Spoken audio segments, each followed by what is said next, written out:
വിനു, ഈ ഇന്ത്യയുടെ ഓപ്പറേഷൻ സിന്ദൂറിനെക്കുറിച്ചും പഹൽഗാം ഭീകരാക്രമണത്തെ കുറിച്ചുമൊക്കെ ലോകരാജ്യങ്ങളോട് സമ്മതിക്കാനും അവരുടെ പിന്തുണ ആർജിക്കാനുമായിട്ട് ഇന്ത്യയുടെ പ്രതിനിധി സംഘം പല സ്ഥലങ്ങളും സന്ദർശിക്കുന്നുണ്ട്. ഇപ്പോൾ ശശി തരൂരിൻ്റെ അടക്കമുള്ള നേതൃത്വത്തിൽ അവരുടെ നടപടികൾ എവിടം വരെയായി, എന്തൊക്കെയായി?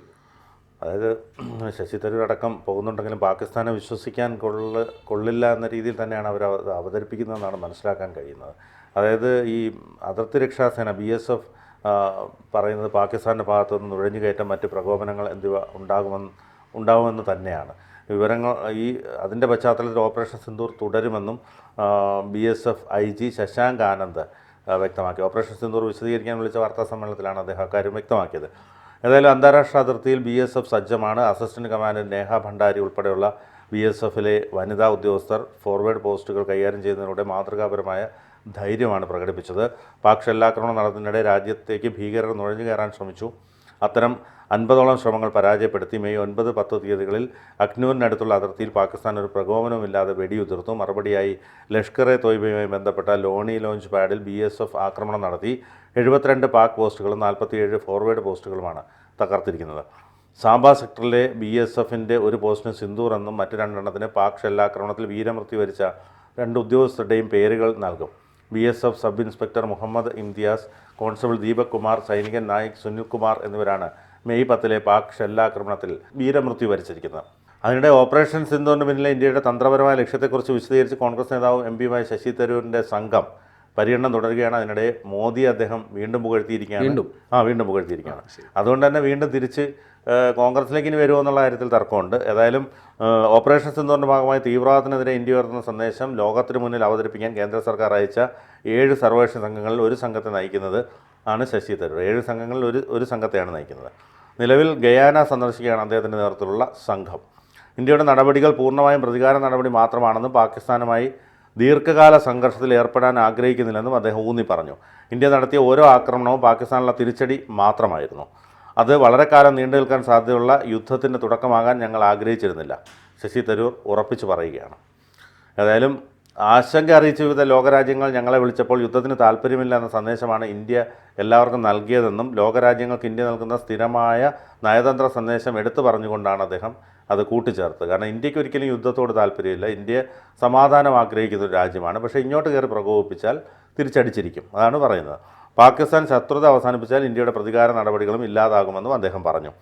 പാകിസ്ഥാൻ ഇന്ത്യയിൽ ആക്രമിക്കുന്നത് നിർത്തിയാൽ ഇന്ത്യ തിരിച്ചടിക്കില്ല. ഓപ്പറേഷൻ സിന്ദൂറിനിടെ മെയ് 10 രാവിലെ പാകിസ്ഥാൻ ഇന്ത്യയുടെ ഡയറക്ടർ ജനറലിൻ്റെ മിലിറ്ററി ഓപ്പറേഷൻസിനെ ബന്ധപ്പെടുകയായിരുന്നു, അദ്ദേഹം പറഞ്ഞു. സമാധാനത്തിലുള്ള ഇന്ത്യയുടെ പ്രതിബദ്ധത ശശി തരൂർ വ്യക്തമാക്കുന്നു. ഈ സമാധാനം ശക്തിയിൽ വേരൂന്നിയതാണെന്നാണ് അദ്ദേഹം ഊന്നി പറഞ്ഞത്.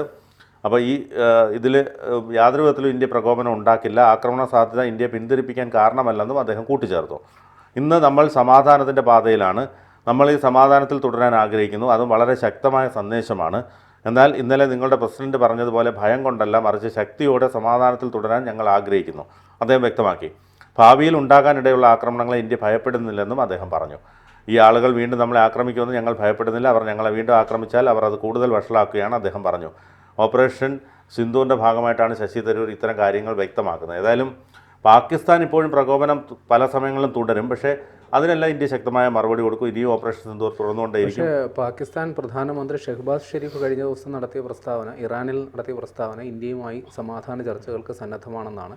ഇന്ത്യയുമായിട്ടുള്ള വ്യാപാര ബന്ധത്തെ പുനരാരംഭിക്കുന്നതിനെക്കുറിച്ച് ചർച്ച വേണം, വെള്ളം കിട്ടുന്നതിനെക്കുറിച്ച് ചർച്ച വേണം, ഭീകരവാദത്തെക്കുറിച്ചും ചർച്ച ചെയ്യാം, കാശ്മീർ അടക്കമുള്ള വിഷയങ്ങൾ ചർച്ച ചെയ്യാൻ തയ്യാറാണെന്നാണ് അദ്ദേഹം പറഞ്ഞത്. പക്ഷേ അതിർത്തിയിൽ പഴയ പരിപാടികൾക്ക് തുടരുകയും ചെയ്തു. അതെ, അതാണ് ഈ പറഞ്ഞതുപോലെ ഈ ഭരണാധികാരി ഒരു വശത്ത് പറയുമ്പോഴും അവിടെ ഈ വെടിനിർത്തൽ കരാർ പലപ്പോഴും ലംഘിക്കപ്പെടുകയാണ് ചെയ്യുന്നത്.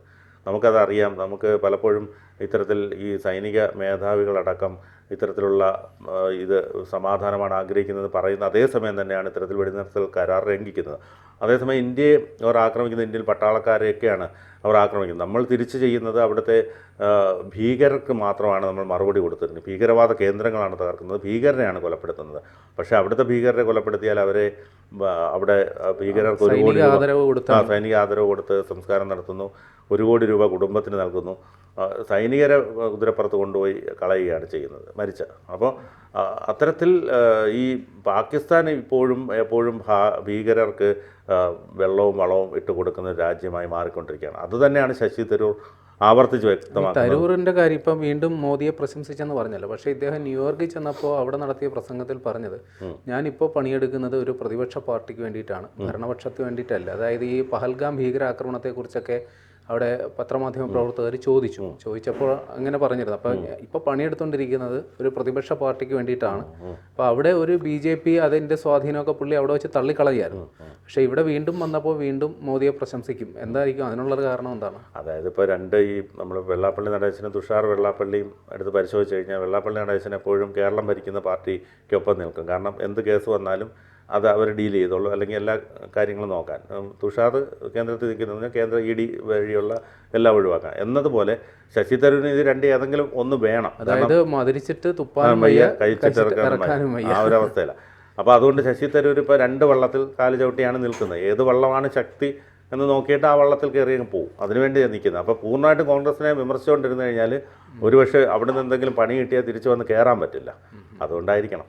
അല്ല, ധൈര്യം ഉണ്ടെങ്കിൽ പുറത്താക്കും, ഒരു വീരപരിവേഷത്തോടെ പോകാനായിരിക്കും ഉദ്ദേശിക്കുന്നത്. അതെ.